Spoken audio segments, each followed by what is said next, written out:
Hello, j'espère que vous allez bien. On se retrouve aujourd'hui pour une nouvelle vidéo et aujourd'hui on part pour changer aux États-Unis.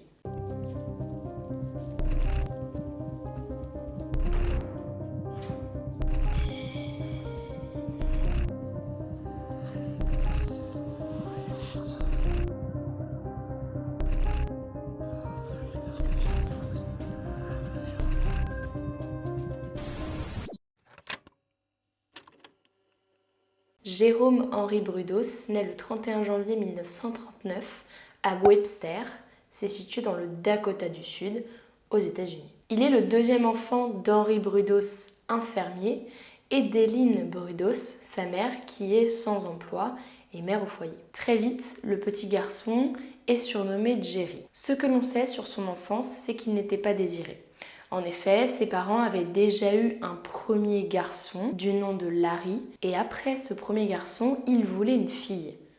Donc lorsque Jerry est arrivé, il n'était pas trop voulu parce que sa mère voulait absolument une fille. Durant son enfance, on va voir que la famille a énormément déménagé. Une première fois, lorsque le petit garçon est âgé de 5 ans, ils partent s'installer à Portland, en Oregon. C'est à cet âge-là que le fétichisme de Brudos commence. Et son fétichisme, c'est pour les chaussures de femmes. Et plus particulièrement pour les chaussures avec des talons hauts. La famille est une famille aisée et donc sa mère, Eileen, lorsqu'elle doit acheter quelque chose, elle se penche sur les chaussures à talons hauts. Et comme ils ont assez d'argent, elle en achète beaucoup. Elle aime ça. Et le petit Brudos, il se plaît à l'observer, enfiler ses chaussures, marcher avec, les ranger. Et comme il est très observateur, il voit où sa mère range les chaussures. Il développe une certaine fascination pour les talons hauts et un jour, il les essaye, il les porte, il se met à marcher avec, ce qui lui plaît instantanément. Et lorsque sa mère le surprend en train de marcher avec ses chaussures, elle le gronde. Et ce n'est pas juste, elle prend les chaussures, elle les cache ailleurs. Non, elle va prendre la paire que Brudos vient de porter pour les brûler. Ah ouais, c'est extrême. Et avec les autres paires de chaussures, elle les cache pour que Brudos ne les trouve plus et surtout ne les essaye plus. L'année d'après, la famille déménage de nouveau, ils s'installent à Riverton en Californie. Brudos est inscrit en première année d'école primaire, en CP, et sa maîtresse a pour habitude de porter des talons hauts. Ce qui lui plaît, puisque ce sont les mêmes talons que sa mère portait.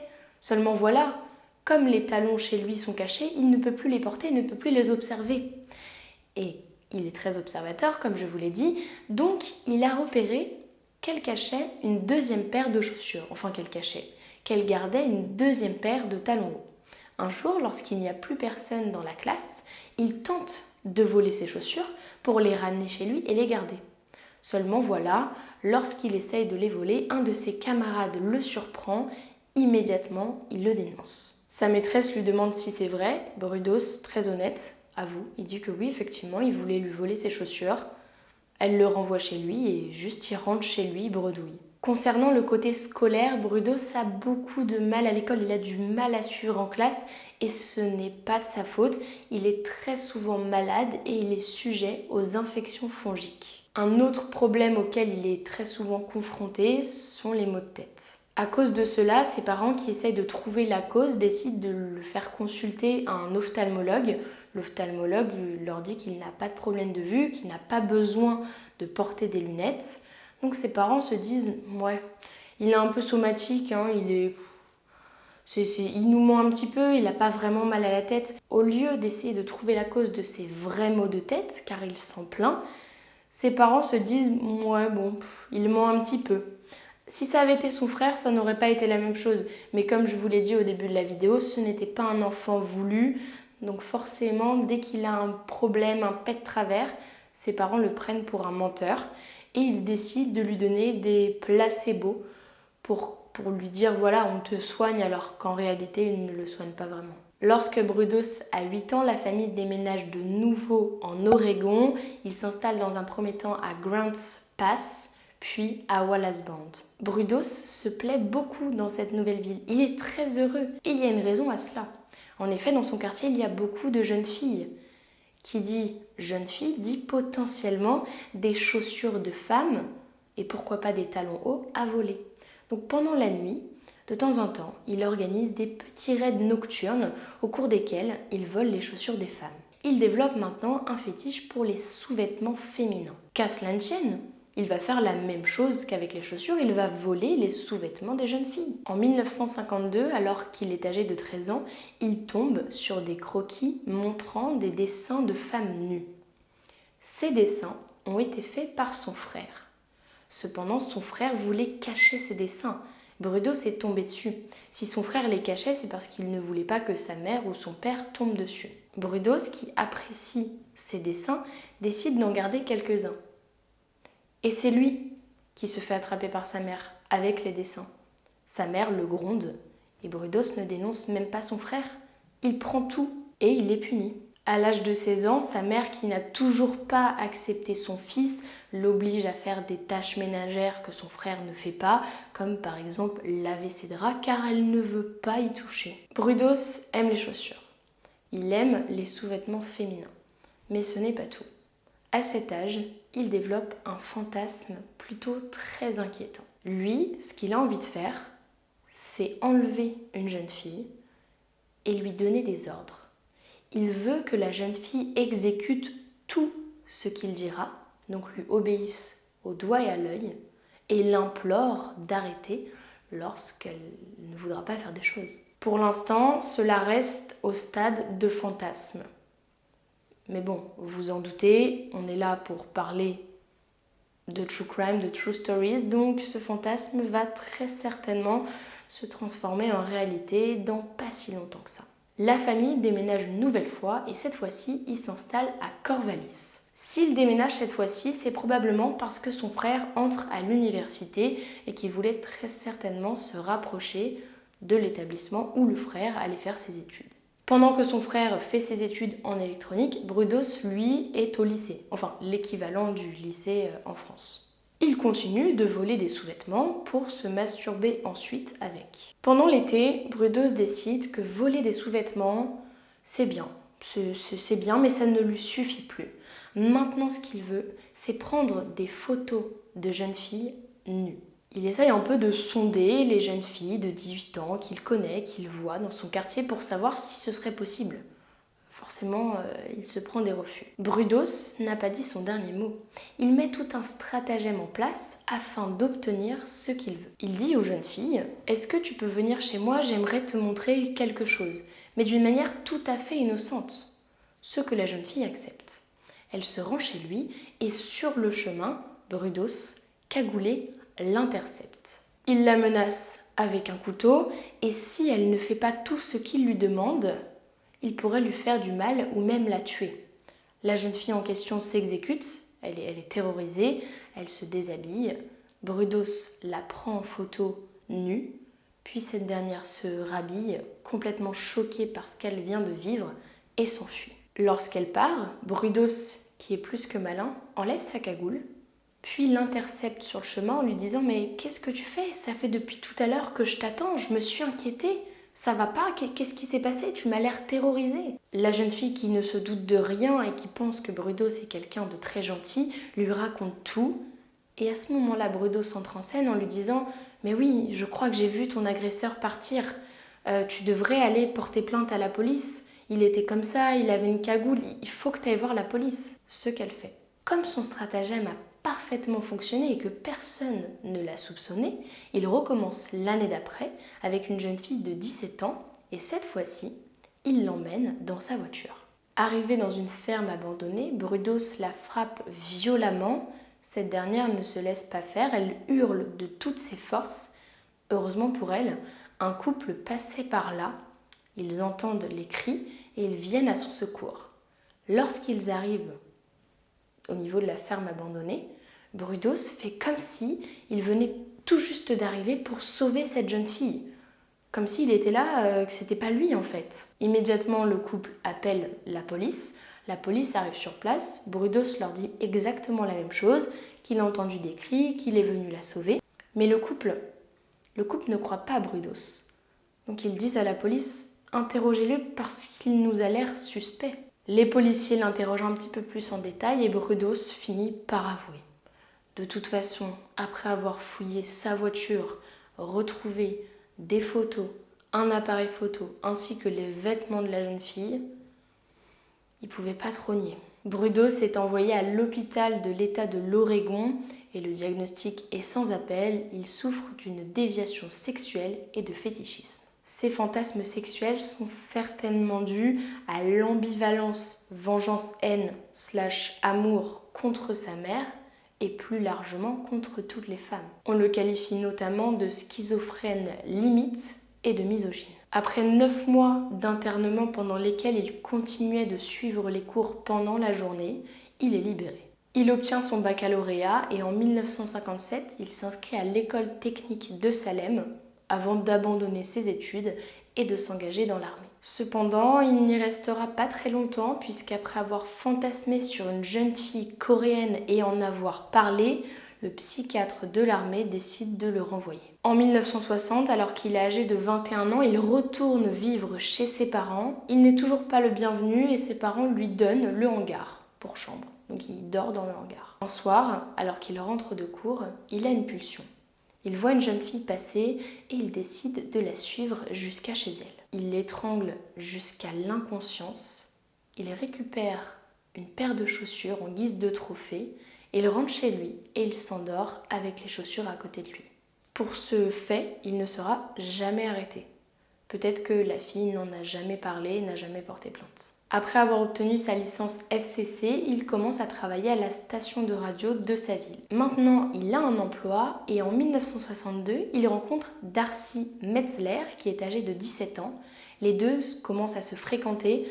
Alors pour être honnête, cette relation n'est pas du tout bien vue par sa belle famille. Les parents de Darcy ne veulent pas qu'elle fréquente Brudos car ils considèrent que ce n'est pas une bonne fréquentation. Cependant, les deux n'en ont rien à faire des avis des parents. Ils se fréquentent et très rapidement, ils décident même de se marier. Ensemble, ils auront 2 enfants, une première fille Megan, puis un fils Jason, et ils s'installent dans une banlieue de Salem. Brudos trouve un emploi de technicien dans une entreprise d'électronique dans le West Salem. Sur le papier, tout va bien pour eux. Ils s'aiment, ils sont mariés, ils ont une première fille, ils vont bientôt accueillir leur deuxième enfant, donc leur premier fils. Cependant, Brudos, il a toujours des comportements bizarres. Par exemple, il oblige sa femme à faire le ménage entièrement nue, à part une paire de talons qu'elle met aux pieds, et il l'oblige à faire le ménage comme ça. Et pendant qu'elle fait le ménage, il prend des photos d'elle. C'est un comportement un peu bizarre, mais ça reste avec sa femme. Par contre, après la naissance de son deuxième enfant, c'est là où ses comportements deviennent beaucoup plus bizarres et sont élargis en dehors de son cercle familial. Pour commencer, il se plaint de nouveau de ses maux de tête et de ses migraines et selon lui, pour soulager ses symptômes, il se doit de voler des paires de chaussures, ainsi que des sous-vêtements en dentelle pendant la nuit, pendant que les femmes dorment chez elles. La première fois qu'il s'introduit chez une femme, pendant qu'elle dort, cette dernière se réveille. Et Brudos, il panique, il ne sait pas quoi faire puisqu'il n'a jamais eu affaire à ce cas de figure. À ce moment-là, il décide de l'étouffer, puis il la viole, vole ses chaussures et s'enfuit. Cette dernière n'est pas morte, mais elle a été fortement traumatisée. Son premier meurtre a lieu le 26 juin 1968. Il tue Linda Slauson, qui est âgée de 22 ans. Cette dernière était en train de vendre des encyclopédies dans le quartier où Brudos vivait avec sa femme et ses enfants. Lorsqu'elle sonne à la porte, Brudos, il a une pulsion. Il fait mine de s'intéresser à ce qu'elle va lui vendre, il la met en confiance, puis il décide de la faire rentrer chez lui en lui disant « Mais venez vous installer, boire un verre, vous allez m'en raconter plus. Moi je suis très intéressée par ça, je veux bien vous en acheter. » La jeune fille baisse sa garde, elle le suit, puis il l'emmène dans son garage, il la frappe avec une planche en bois et il l'étrangle à mort. Avant de se débarrasser du corps de sa victime, il la déshabille, il lui enlève les sous-vêtements qu'il remplace par des autres sous-vêtements qu'il avait volés de plusieurs jeunes filles auparavant. Il la met dans des positions provocantes et il prend plusieurs photos d'elle. Avec une scie à métaux, il découpe son pied gauche, il lui enfile une chaussure, un talon haut et ensuite il le place dans le congélateur. Il se débarrasse du reste du corps dans la rivière Willamette depuis le pont de Wilsonville et son corps n'a jamais été retrouvé par la suite. À noter que la femme de Brudos avait interdiction de rentrer dans le garage et Brudos avait même installé une petite sonnette à l'entrée du garage pour que sa femme sonne si elle avait besoin de lui ou besoin de lui parler, mais en aucun cas elle était autorisée à rentrer dans cette pièce. Plusieurs mois plus tard, Brudos tue sa deuxième victime. Nous sommes le 26 novembre 1968, lorsqu'une jeune fille, Jan Susan Whitney, qui est âgée de 23 ans, rentre chez elle après une fête de Thanksgiving. Sa voiture tombe en panne et elle reste donc bloquée entre Salem et Albany. Coïncidence, Brudos était à ce moment sur la même route. Il s'arrête à la hauteur de la jeune fille pour lui proposer son aide. Il lui dit qu'elle peut venir chez lui pour qu'elle appelle une dépanneuse et puis pour qu'ensuite elle rentre chez elle de manière tranquille. Comme elle est paniquée et qu'elle ne sait pas trop quoi faire, elle accepte. Il n'attendra pas d'arriver chez lui avant de l'étrangler avec une lanière en cuir et de la violer post-mortem. Il conserve le corps de la jeune fille pendant quelques jours dans son garage et il la suspend à une poulie. Tous les jours, il la prend en photo et se livre à des actes de nécrophilie avec le corps de sa victime. Et il ne s'arrête pas là puisqu'avant de se débarrasser du corps, il lui coupe un sein, un bout de sein, et s'il fait ça, c'est parce qu'il a une idée bien précise en tête. Il souhaite en faire un moule en résine pour l'utiliser comme presse-papier. Après ça, il se débarrasse de son corps, du même pont que sa première victime, et en même temps, il jette le pied gauche de sa première victime car ce dernier était en train de pourrir. A noter aussi qu'en juillet 1968, Stephanie Wico, une autre femme, a disparu, mais pour son cas, Brudos n'a rien dit sur elle. Le 27 mars 1969, c'est Karen Sprinkler, âgée de 19 ans, qui est enlevée alors qu'elle était sur le parking de l'entreprise Meyer et Frank, dans le centre-ville. Il l'emmène chez lui et il la force à essayer toute sa collection de sous-vêtements. Elle essaye de résister, elle lui dit qu'elle ne veut pas, il s'énerve, il la viole et il la tue en l'étranglant avec son système de poulie. Son corps a été retrouvé le 12 mai dans la rivière Long Tom près de Monroe. Et malgré 2 témoins qui l'ont décrit, la police ne parvient pas à arrêter Brudos. Un mois plus tard, Brudos rencontre une jeune fille de 24 ans, il s'agit de Sharon Wood. Il l'agresse comme à son habitude, cette dernière ne se laisse pas faire. Elle hurle de toutes ses forces, elle crie et pour se défendre, elle le mord. Ce qui alerte des passants et Brudos, qui ne veut pas se faire repérer ni même arrêter, s'échappe en courant. Le lendemain, il essuie un nouvel échec avec Liane Brumley, qui était âgée de 14 ans. Et le surlendemain, c'est un 3e échec pour lui, avec Gloria Jane Smith. Brudos n'a pas dit son dernier mot, d'autant plus qu'il est très en colère. Il a raté ses coups 3 fois de suite. Donc là, le prochain coup, faut qu'il le réussisse. Le 23 avril 1969, il enlève Linda Dawn Sally sur le parking du centre commercial Lloyd Center à Portland. Une fois dans son garage, il la viole, comme ses précédentes victimes, et il la tue en l'étouffant. Comme pour ses précédentes victimes, il joue avec son corps et cette fois-ci, il va plus loin puisqu'il essaye de faire passer du courant électrique dans le corps de sa victime, ce qui ne fonctionne pas. Ensuite, il se débarrasse de son corps en le jetant dans la rivière et le 10 mai, c'est un pêcheur qui découvre le corps de sa victime et il s'agit de la même rivière que celle dans laquelle on a retrouvé le corps de Sprinkler. Petit à petit, les policiers commencent à envisager sérieusement la piste d'un tueur en série. Ça fait quand même beaucoup de victimes, le mode opératoire est toujours le même, donc ils se disent qu'il faut qu'ils fassent des recherches approfondies là-dessus et qu'ils arrêtent quelqu'un. Après qu'une étudiante de l'université de l'État de l'Oregon ait prévenu les policiers que Brudos était un peu bizarre, il est considéré comme un suspect potentiel dans le meurtre des jeunes femmes. En effet, Brudos avait pour habitude de téléphoner aux étudiantes de l'université pour prendre rendez-vous avec elles. Une des étudiantes qui l'a rencontré a ensuite été le décrire à la police car elle trouvait que cette personne était fortement suspecte. Les policiers décident de tendre un piège à Brudos avec l'aide de la jeune fille. Brudos contacte la jeune fille une seconde fois pour qu'ils se rencontrent de nouveau. Mais ce dernier, il est malin. Il ne donne pas l'adresse de son domicile, il lui donne une autre adresse.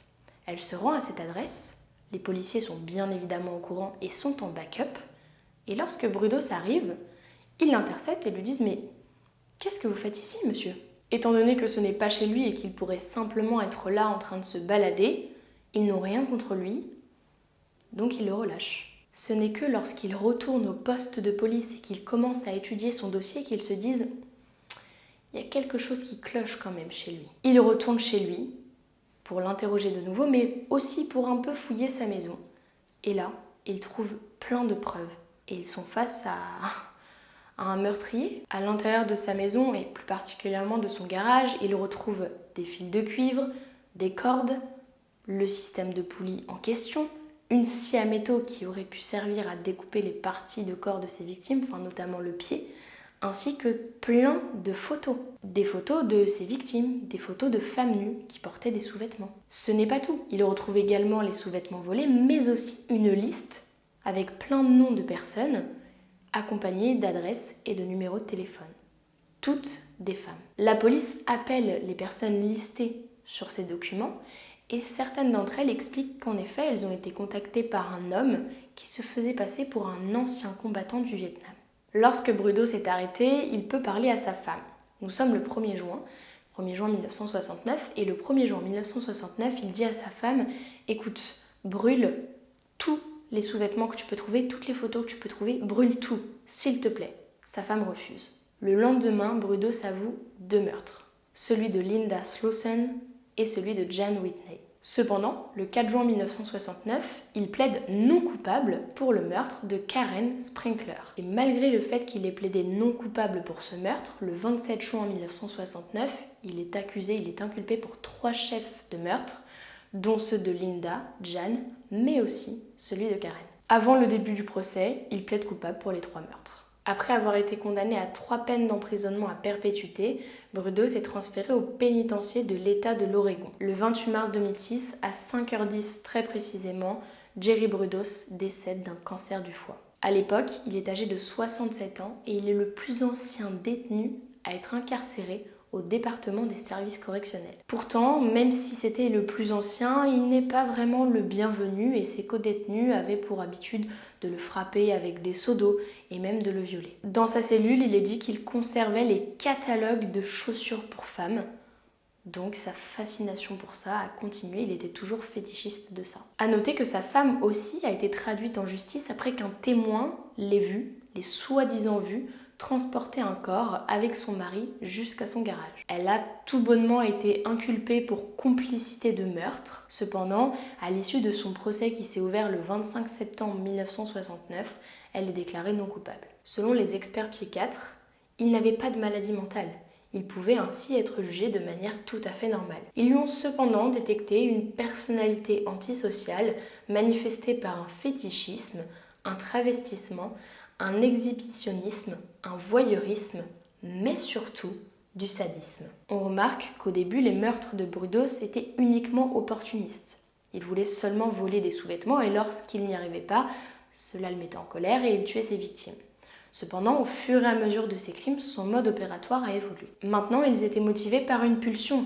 Il enlevait les femmes dans les lieux publics, il les torturait, il les amenait jusqu'à chez lui. Une fois chez lui, il les étranglait ou il les matraquait. Et ce n'est qu'après qu'elles soient mortes qu'il s'adonnait à des actes de nécrophilie. Il aimait ensuite les habiller avec les sous-vêtements qu'il avait récupérés de ses précédentes victimes.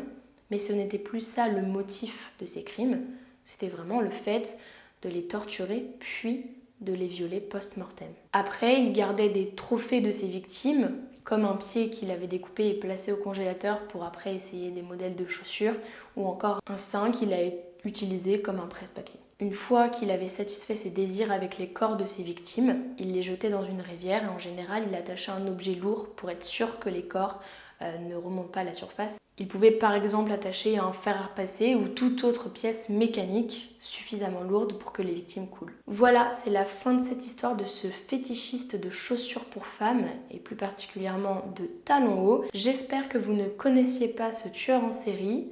Si c'est le cas, j'espère que vous avez tout de même apprécié la vidéo. Comme d'habitude, on se retrouve dans les commentaires.